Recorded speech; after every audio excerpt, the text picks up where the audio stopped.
Hey there, Rebecca here. I wasn't planning to make a video today, but I keep having this experience that I had this week surface to my mind as something that I should share. Maybe it's because it might resonate with you. So, my name's Rebecca. This is Carnivore Wellness. Carnivore is the foundation for a blissful, happy, fulfilling life. However, I'm now doing a lot of work with the personal growth and transformation that I need in order to really free my soul into being who I want to be. So this last week I had, oh great, and now some thunder is rumbling. So that for me is one of these synchronicities and signs that I feel is in alignment with showing me that I'm on the path. So here we are making this video. Let's go. Earlier this week, there was a moment where I'd put my daughter down for her nap. It was time to get my son down for nap. And I was laying on the floor with him, rolling around the living room. And the dog, my sweet, sweet dog, Liberty, who is she's a golden retriever. She's 1.5 years old. And she is the universe's gift to me. I firmly believe and know that I manifested her presence into my life, and she has been my little soul dog. I love her.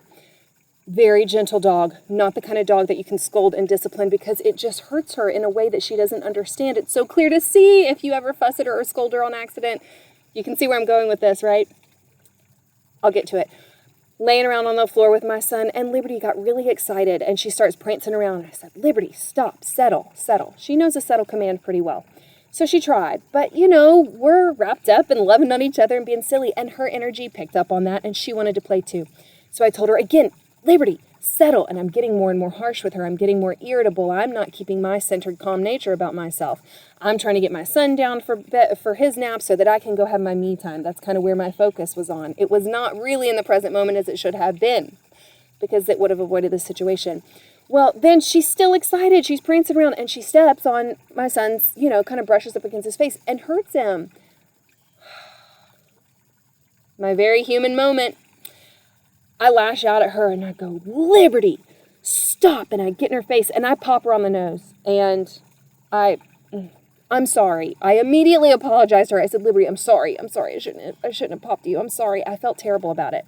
Because this sweet, gentle soul of a dog, oh my gosh, she's just, I knew it wasn't right, and it didn't feel good. It didn't make me feel good. It didn't release any pressure that I needed to blow off or anything. I lashed out. My humanness came through, and it came across my dog's nose as a pop, and I felt so icky.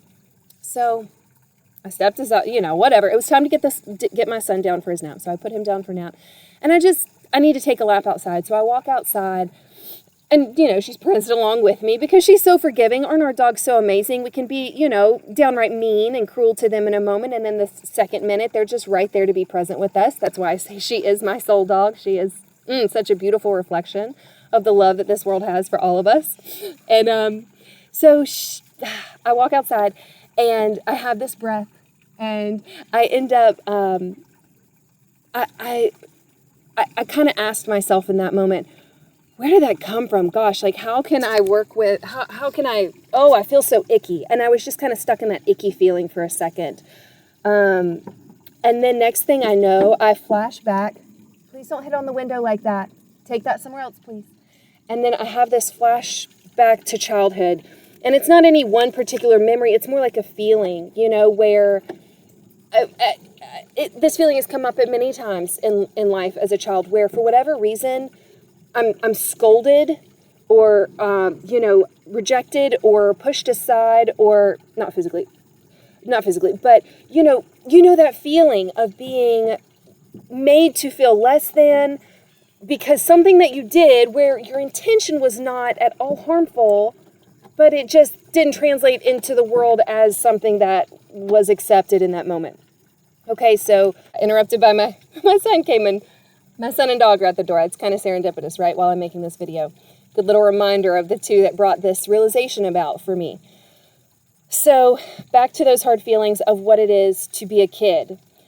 Feeling less than, feeling rejected, feeling, for some reason, misunderstood, right? I feel like that was a big thing for me, was being misunderstood. My intentions in whatever action it was that I would get scolded for, in various forms, not just parents, okay?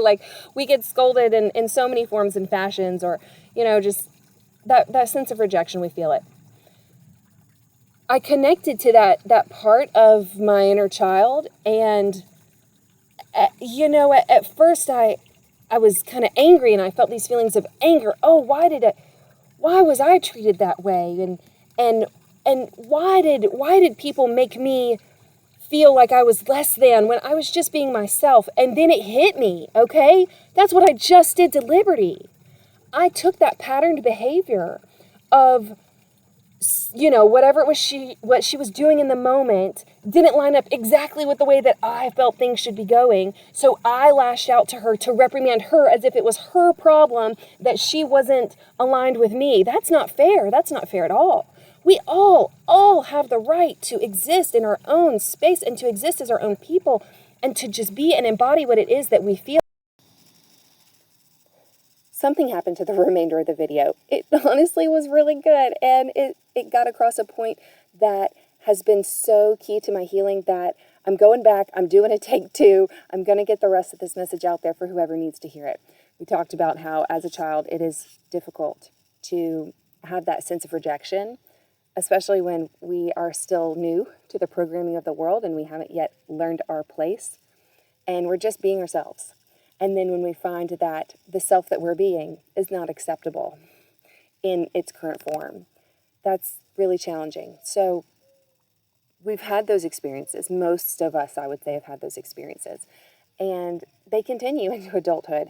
And yet we continue to receive the results of these interactions, and we start to internalize it as a sense of shame of being who we are, or we just become somebody different. We express ourselves differently so that we're more palatable for the masses. But at that same time, in making ourselves more, palatable for the masses, then we have to quiet this part of ourselves. But that part of ourselves deserves to be present in every moment.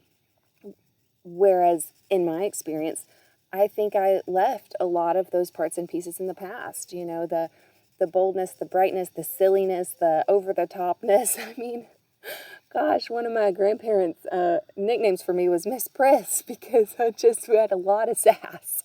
But I learned to quiet that because I didn't want to be rejected for being who I am.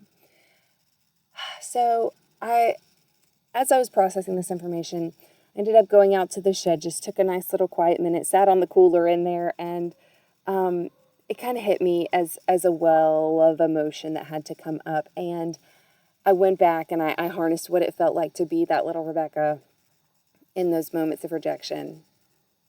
And I told her, Rebecca, I love you. It's okay.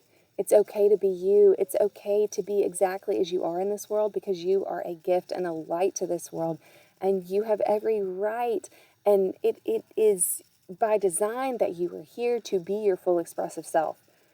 Don't dim your light for anybody. It's okay if you're not understood by others because I understand you and because I know that your heart is true and because I know that the love that you need is right here inside of you. Talking to myself talking to my little kid self. And in my mind's eye, I got down on my knees and I embraced her and I just told her, you are so good. You are so good and I love you. Keep being you because you are exactly as you're meant to be. And then, there were still some feelings that stirred around anger, towards the people who had put me in that position to make myself feel worthless and to not allow me to be that fully expressed self. So I started to feel these feelings of anger towards all these outside, forces, really just like the programming, the systems that encourage us to be smaller than we are. But then I realized, gosh, all these other people walking around on planet Earth, they've been subject to the same type of programming. This is so universal. For whatever reason, our society has turned into this place where there's just a handful of ways that you can show up if you want to be deemed acceptable, if you want to be welcomed into the fold, and so there's so many of us out here walking around denying our true nature because we just don't live in a world that is accepting of the diversity of expression that we all bring, which is a shame because that's the beauty of human nature, is in celebrating our differences and the ways that we all bring our gifts and and full selves into the world. So I realized I had to not just go back and give that little Rebecca a hug. I had to go back and give that little hug to every single other person, and the inner child of every other single person in my life who's ever made me feel rejected. They probably were denied that sense of love and self-acceptance too at some critical moment in their childhood. I can almost guarantee it. I'm sure you can think of something in your life where you felt rejected as a child, and maybe as a result, whether consciously or unconsciously, you shifted how you show up. And then that's when the compassion came in, because I had been able to tap into my inner child. I'd been able to see that she was just as rightful and valid to be her full self. So then, by extension, so is everyone else. And so in that moment, it was not just about, oh, I need to heal myself, and that's where it stops. No, let me also offer that compassion, that acceptance, that love and understanding to every other person who I've ever felt slighted or wronged by, because they have a pain point too that they may or may not be aware of. And until we learn to accept and love ourselves and others as we love ourselves, once we get to that point, then we're not really fully able to bring those parts and pieces back into our hearts. So that's what it took. And in having those moments of clarity, the weeping, the sobs got even bigger. It was a big emotion to allow to surface and to release. And I'm so thankful I had that insight. And I really think that what is a shame about the fact that this video did not fully load or process the way that I thought, and the original is no longer on my computer for me to go back and access and bring forth for you, is that my son kept coming out, right? He kept interrupting me. And I did leave in that video that I originally planned to post my interaction with him, and you could see my rising irritation. Here I was out here making this video, wanting to bring forth this universal truth I'd discovered. And yet here I was getting irritated in the moment because it was not aligning with the way that I wanted things to go, because he was not, heeding the request that he leave me alone until I was done. Hey, Liberty, sweet girl. And it's in the process of making that video, I realized, yes, I've discovered this truth, but I still need work on applying it. I still need to make sure that I'm remaining mindful in these moments, in these interactions, of how I respond to my children when they come forth with pure intentions, pure hearts, just wanting to engage in the ways that feel right for them, even if they're a little inconvenient or untimely for me. And then, so I recognize that in the video, and I, acknowledge that I still need this point of growth, that it's obviously still a little bit of a trigger point for me. And then, of course, I had to end the video because it started raining, which was a really beautiful synchronization with the start of the video where I heard the rumble of thunder. Liberty really wants to be in this video, okay? Her soul is all about this and this message of becoming. So I just wanted to finish up this thought. It's a disjointed video. If it's meant to find you and resonate with you, it will. If you think it's way too odd, that's fine. That's fine. But I was at a place of trying to just, oh, well, the video didn't go the way I wanted. I'm just going to let it go. But it's almost like something inside me was like, no, you've got still some unturned stones. And I really think that unturned stone that was not addressed in that first little version of the 5-minute video, it failed to include that bigger truth, that widening of this truth, is that as we have these internal realizations, and as we are able to go in and bring back these parts and pieces of ourselves into love and acceptance and back into fullness, we've got to be willing to extend that to others too, because that's when we start to really feel that sense of shared humanity in what it is that we're all experiencing. And once we realize that we're all walking very similar paths, we see what draws us together more than we see what takes us apart. And then we start to see the beauty in the collective all, the fact that we're all here for similar designs and purposes. We're just meant to express it differently. And we need to hold space for each other to express that differently, because you never know how someone's gifts or strengths may show up for another in helping illuminate their path. So I had to finish making this video. I know it doesn't quite hold true to the original form of the video, but I feel like it at least provides the completeness of the message that needed to come through. So future videos will be coming, but I just felt like this one I had to go back and revisit. So if you have done the thing of coming back and finishing it out to hear the last of this little message, this life lesson that I learned, and am still currently working on applying, because clearly in the making of that last video, I was still getting irritated with my son and for, continuously poking his head out, not in accordance with my plans, but just in being his true nature. He had no harm or intent, but it was still grinding my gears a little bit. Even that moment of reflection was needed for me to fully process that healing aspect of the inner child. And here he is. I'll have to edit that back out. Here he is. This is so perfect. All right, I'm wrapping it up. I love y'all. I'm in the process of loving me, and I hope you love you too.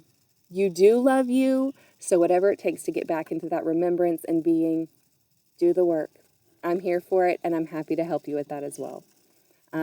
If that seems right for you, then you are welcome to come to the Carnivore Wellness community. We have meetings on Fridays at 1 p.m. Eastern Standard Time. Simply join the email list, carnivorewellness.kit.com, and you will receive an email with a Zoom link that will allow you access to that meeting for free. It's just a handful of us that get together. We talk about our meat-based lifestyles, but we also hold space for the personal growth that goes on alongside of it. All right, I'll see you next time. Bye.